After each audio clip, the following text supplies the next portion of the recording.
ಇನ್ನು ಈ ಜಾತಿ ಸಮೀಕ್ಷೆಯಲ್ಲಿ ಕ್ರಿಶ್ಚಿಯನ್ ಜಾತಿ ಕಾಲಂ ಅನ್ನು ಕೂಡ ಸೇರ್ಪಡೆ ಮಾಡಲಾಗಿದೆ. ಈ ವಿಚಾರಕ್ಕೂ ಸಾಕಷ್ಟು ವಾದಗಳಾಗ್ತಾ ಇವೆ. ಹಿಂದುಳಿದ ವರ್ಗದ ಶಾಶ್ವತ ಆಯೋಗದವರ ಒಂದು ಕಾಲಂ ಅನ್ನ ಮಾಡಲಾಗಿದೆ. ಇಲ್ಲಿ ಕೊಪ್ಪಳದಲ್ಲಿ ಬಸವರಾಜ ರಾಯರೆಡ್ಡಿ ಅವರು ಹೇಳಿಕೆ ಕೊಟ್ಟಿದ್ದಾರೆ. ಸಾಕಷ್ಟು ಗೊಂದಲಗಳು ಕ್ರಿಯೇಟ್ ಆಗ್ತಾ ಇದೆ. ಒಬ್ಬೊಬ್ರು ಒಂದೊಂದು ರೀತಿ ಹೇಳಿಕೆಗಳನ್ನ ಕೊಡ್ತಿದ್ದಾರೆ. ತಮ್ಮ ರಾಜಕೀಯ ಬೇಳೆ ಬೇಯಿಸ್ಕೊಳ್ಳೋದಕ್ಕೆ ಏನೇನು ಬೇಕೋ ಅದೆಲ್ಲ ಮಾಡ್ತಿದ್ದಾರೆ. ಹೀಗಾಗಿ ಇಲ್ಲಿ ಕನ್ವರ್ಟೆಡ್ ಕ್ರಿಶ್ಚಿಯನ್ ಬಗ್ಗೆ ಅವರು ಹೇಳಿದ್ದಾರೆ. ಈಗಾಗಲೇ ಅದ್ರ ಬಗ್ಗೆ ಸಿಎಂ ಸಿದ್ದರಾಮಯ್ಯ ಸ್ಪಷ್ಟನೆ ಕೊಟ್ಟಿದ್ದಾರೆ. ಬಿಜೆಪಿಯವರಿಗೆ ಕಾನೂನು ಗೊತ್ತಿಲ್ಲ, ಜಾತಿ ಧರ್ಮದ ಬಗ್ಗೆ ಗೊಂದಲ ಮೂಡಿಸೋದೇ ಅವ್ರ ಕೆಲಸ ಆಗ್ಬಿಟ್ಟಿದೆ, ಇದು ಸರ್ಕಾರದ ತೀರ್ಮಾನ ಅಂತ ಬಸವರಾಜ ರಾಯರೆಡ್ಡಿ ಅವರು ಹೇಳಿಕೆ ಕೊಟ್ಟಿದ್ದಾರೆ. ಈ ಸಂದರ್ಭದಲ್ಲಿ ಬಿಜೆಪಿ ವಿರುದ್ಧ ಸಿಎಂ ಆರ್ಥಿಕ ಸಲಹೆಗಾರ ರಾಯರೆಡ್ಡಿ ಅವರು ಕಿಡಿಕಾರಿದ್ದಾರೆ. ವರ್ಗದ ಶಾಶ್ವತ ಆಯೋಗದವರು ಮಾಡಿರೋದು, ಇದು ರಾಜ್ಯ ಸರ್ಕಾರ ಮಾಡಿದ್ದಲ್ಲ.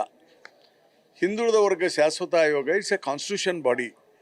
ಅವ್ರೇನು ಮಾಡಿದ್ದಾರೆ, ಈ ಕನ್ವರ್ಟೆಡ್ ಕ್ರಿಶ್ಚಿಯನ್ಸ್ ಇದ್ದಾರೆ, ಅವ್ರ ಹೆಸರನ್ನು ಹಾಕಿದ್ದಾರೆ. ಉದಾಹರಣೆಗೆ ಕುರುಬ ಕ್ರಿಶ್ಚಿಯನ್, ಲಿಂಗಾಯತ ಕ್ರಿಶ್ಚಿಯನ್ ಅಂತ ಹಾಕಿದಾರಲ್ಲ, ಅದ್ರ ಬಗ್ಗೆ ಮುಖ್ಯಮಂತ್ರಿಗಳು ಸ್ಪಷ್ಟೀಕರಣ ನೀಡಿದ್ದಾರೆ. Once if he is converted is A Christian only, that question does not arise. ಈಗ ಅವ್ನು ಕನ್ವರ್ಟ್ ಆಗಿದ್ಮೇಲೆ ನಾವು ವಾಪಸ್ ಇದಾಗಬೇಕಂದ್ರೆ ಇಲ್ಲ ವಾಪಸ್ ಇತ್ಲಾಗೆ ಬರಬೇಕು. ಹೀಗಾಗಿ I don't think there is a meaning in that. ಅದರಲ್ಲಿ Kuruba Christian, Lingayat Christian, Vokkaliga Christian ಅಂತ ಹೇಳೋದ್ರಲ್ಲಿ ಅರ್ಥ ಇಲ್ಲ ಅಂತ ನಾನು.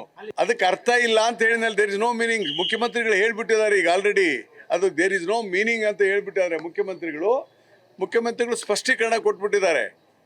ಕ್ರಿಶ್ಚಿಯನ್ಗೆ ಸೇರಿದ ಮೇಲೆ ಅವ್ನು ಕ್ರಿಶ್ಚಿಯನ್ನೇ ಅಂತ ಹೇಳಿ. ಹೀಗಾಗಿ ಅದ್ರ ಬಗ್ಗೆ ಆಕ್ಷೇಪಣೆ ಸಲ್ಲಿಸಲಿಕ್ಕೆ ಟೈಮ್ ಇದೆ. ಈಗ ಇನ್ನು ಆಕ್ಷೇಪಣೆ ಸಲ್ಲಿಸಿದ್ರೆ ಮುಖ್ಯಮಂತ್ರಿಗಳು ಏನು ತೀರ್ಮಾನ, ಮತ್ತು ಹಿಂದುಳಿದ ವರ್ಗದ ಮಂತ್ರಿಗಳು, ನಮ್ಮ ಜಿಲ್ಲೆಯ ಉಸ್ತುವಾರಿ ಮಂತ್ರಿಗಳು ಅವರೇ ತೀರ್ಮಾನ ತಗೋಬೇಕು. ಈಗ ಅವರಲ್ಲೇ ಇರೋದ್ರಿಂದ ಈಗ ಅವರೇ ಅದ್ರ ಬಗ್ಗೆ ಹೇಳ್ತಾರೆ, ಸ್ಪಷ್ಟೀಕರಣ ಕೊಡ್ತಾರೆ. ನಾನು ಏನು ಕೊಟ್ಟರು ಕೂಡ ನನ್ನ ವಿಚಾರಗಳನ್ನೇ ಹೇಳ್ಬೋದು ಹೊರತು ಸರ್ಕಾರದ ವಿಚಾರ ಅಲ್ಲ ಇದು. ಲಿಂಗಾಯತ ಅನ್ನೋದು ಧರ್ಮನೂ ಅಲ್ಲ, ಜಾತಿಯೂ ಅಲ್ಲ. ಲಿಂಗಾಯತ ಒಂದು ತತ್ವ ಆಧಾರಿತ ಚಳುವಳಿ. ಜಾತಿ ಕಾಲಂನಲ್ಲಿ ನಾನು ಧರ್ಮ ಬರೆಸಲ್ಲ. ಕೊಪ್ಪಳದಲ್ಲಿ ಬಸವರಾಜ ರಾಯರೆಡ್ಡಿ ಅವರು ಹೇಳಿಕೆ ಕೊಟ್ಟಿದ್ದಾರೆ. ಹಿಂದೂ ಕೂಡ ಸಂಸ್ಕೃತಿ, ಇದನ್ನ ಅರ್ಥ ಮಾಡಿಕೊಳ್ಳಿ. ನಾನು ಧರ್ಮ ಬರೆಸಲ್ಲ, ಇದು ನನ್ನ ವೈಯಕ್ತಿಕ ಅಭಿಪ್ರಾಯ ಅಂತ ಬಸವರಾಜ ರಾಯರೆಡ್ಡಿ ಅವರು ಹೇಳಿಕೆ ಕೊಟ್ಟಿದ್ದಾರೆ. ನೋಡಪ್ಪ, ಈಗ ನಾನು ಉದಾಹರಣೆ, ನನಗೆ ಧರ್ಮ ಅಂತ ಕೇಳಿದ್ರೆ ನಾನು ಧರ್ಮ ಇಲ್ಲ ಅಂತ ಬರೆಸ್ತೀನಿ. ನಂದು ಟೇಕ್ ಇಟ್ ಟುಡೇ, ಧರ್ಮ ಇಲ್ಲ ಅಂತ ಬರೆಸ್ತೇನೆ. ನಂದ್ರಿ ಇದು ಅಫಿಷಿಯಲಿನೇ. ಹೌದು ನಂದು ವೈಯಕ್ತಿಕ. ಇಲ್ಲ, ನಾ ಬರ್ಸಲ್ಲ. ನಂದು ಅಂತ ಹೇಳಿದೆ, ನನ್ನ ಹೆಂಡತಿ ಬರ್ಸಿದ್ರೆ ನಾನೇನ್ ಮಾಡ್ಲಿ? ಈಗ ಧರ್ಮ ಅಂತ ನಾವು ಬರಿತೀವಿ ಅಂದ್ರೆ ನಾನೇ ಅಂತ ಹೇಳಕ್ಕೆ. ಅದಕ್ಕೆ ವೀರಶೈವ ಲಿಂಗಾಯತ್ ಮಹಾಸಭೆಯವರು ಈಗಾಗಲೇ ಹೇಳಿದ್ದಾರೆ, ಯಾರು ಖಂಡ್ರೆ ಅವರೆಲ್ಲ ಹೇಳಿದ್ದಾರೆ, ಧರ್ಮದ ಕಾಲಂನಲ್ಲಿ ಅದರ್ಸ್ ಅಂತ ಬರ್ಸರ್ ಇಲ್ಲ ಹೇಳಿದಾರಿಲ್ಲ ಅವರು ಹಿಂದೂ ಅದೇನದು ಅಲ್ಲ, ವೀರಶೈವ ಲಿಂಗಾಯತ ಮಹಾಸಭಾದ ಅಲ್ಲ, ಮಹಾಪ್ರಧಾನ ಕಾರ್ಯದರ್ಶಿ ಅವರೇ ಹೇಳಿದ್ದಾರೆ. ಅವ್ರು ಹೇಳಿದ ಮೇಲೆ ಮುಗಿದಪ್ಪ. ಈಗ ನಾನು ಕೇಳು, ನನಗೆ ಧರ್ಮ ಇಲ್ಲ, ನಾನೇ ಯಾವುದಪ್ಪ, ನಾನು ಶರಣ ತತ್ವ ಒಪ್ಪಿಕೊಂಡಿದ್ದೀನಿ.